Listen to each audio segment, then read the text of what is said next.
Hi, we are back with new case. So let's start. A middle-aged woman has a low-grade fever and general feeling of lethargy. On examination, tender oscillous nodes and non-tender genuine lesions, small erythematous or hemorrhagic maculopapular or nodular lesions in palm, along with splinter hemorrhages under her fingernails are found.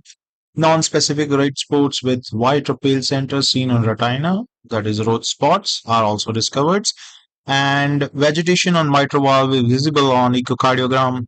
She recalls a recent dentist appointment and multiple instances of sore throat as a child. So I think the clinical diagnosis is obvious to most of you. The key point is what is the causative agent. So let's take a moment to think about it, and then we will proceed. So, as most of you have diagnosed it correct, it is a case of subacute bacterial endocarditis, but the causative agent is Viridans Streptococci. Now, what is the clue? The clue is the recent dentist appointment, which could be for any invasive procedure on teeth or oral mucosa, and multiple instances of sore throat, which is usually caused by Streptococcus pyogen.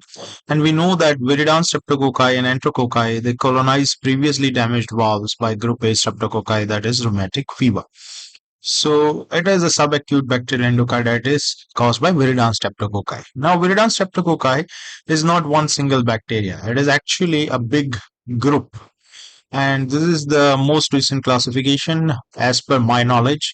If anything differs, kindly post it in comments so that I will update it. But as far as I know, there are mainly one, two, three, four, five, and six groups are there. First is Anginosus group, or also known as Streptococcus milleri group, and it has three important bacteria, that is Anginosus, Intermedius, and Constellatus. The second group is Mitis group, which has many species. The significant ones are Mitis pneumoniae, Pseudopneumoniae, Infantis, and so on. The third major group is Mutans, Streptococcus mutans group, which has two species, Mutans and Sorbinus.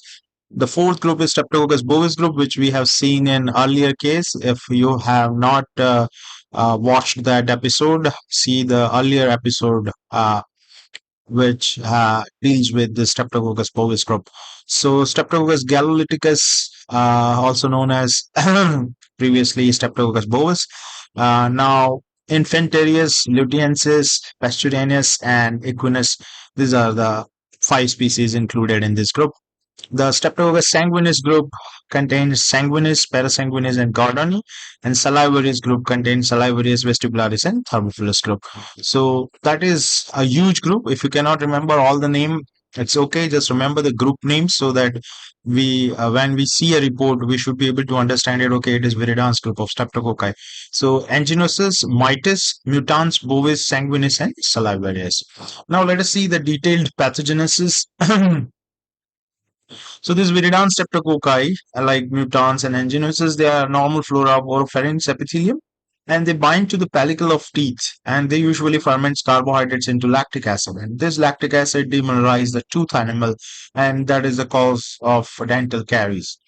It can enter circulation during vigorous activities such as flossing or any dental procedure, and it can localize to previously damaged valve, for example, rheumatic fever, and adhere to platelet fibrin aggregates causing subacute bacterial endocarditis.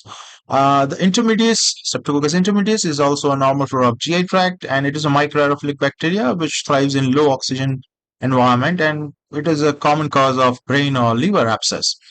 So, what is in the investigation of choice here? Because it is basically endocarditis, so we have to go for blood culture, which shows us gram-positive cocaine chain, which is not capsulated, alpha hemolytic most of the time, and we have to differentiate it from pneumococcus, so optogen resistant, annuline fermentation negative, and bile solubility taste negative. Echocardiograph should be done to see the vegetations and to diagnose the infective endocarditis. So transthoracic and transesophageal echocardiography as per indications. The treatment, it is penicillin G intravenous or ceftriaxone with or without IV gentamicin. If person is beta-lactam allergic or resistant, then you can use vancomycin or teicoplanin instead. The main thing is now that is prevention. So it is very important to maintain oral hygiene, and it is recommended that antibiotic prophylaxis should be given to high risk patients. That means anyone who has previous or recent history of infective endocarditis or prosthetic valve or implants, congenital heart disease, or any other heart conditions prior to any invasive dental or oral invasive procedures. Now, not all procedures, the procedures which involve gingival tissues or periapical region of tooth, or which cause perforation of oral mucosa or tooth extraction, or you're doing dental abscess drainage or routine dental cleaning, then you require antibiotic prophylaxis in these high risk patients. Now, which antibiotic to choose? So the preferred choice is basically amoxicillin and cephalexin, but if person is penicillin allergic or beta-lactam allergic, then you should give azithromycin, clarithromycin, or doxycycline. Now, this antibiotic should be administered 30 to 60 minutes prior to the procedure. If not given prior to the procedure, the antibiotics may be administered up to 2 hours after the procedure. Usually, we prefer the oral route, but it can be given intramuscular or intravenous if patient is unable to take the oral medication. But not all dental procedures require this prophylaxis. So, which are the dental procedures which do not require prophylaxis? For example, anesthetic injections through non-infected tissue.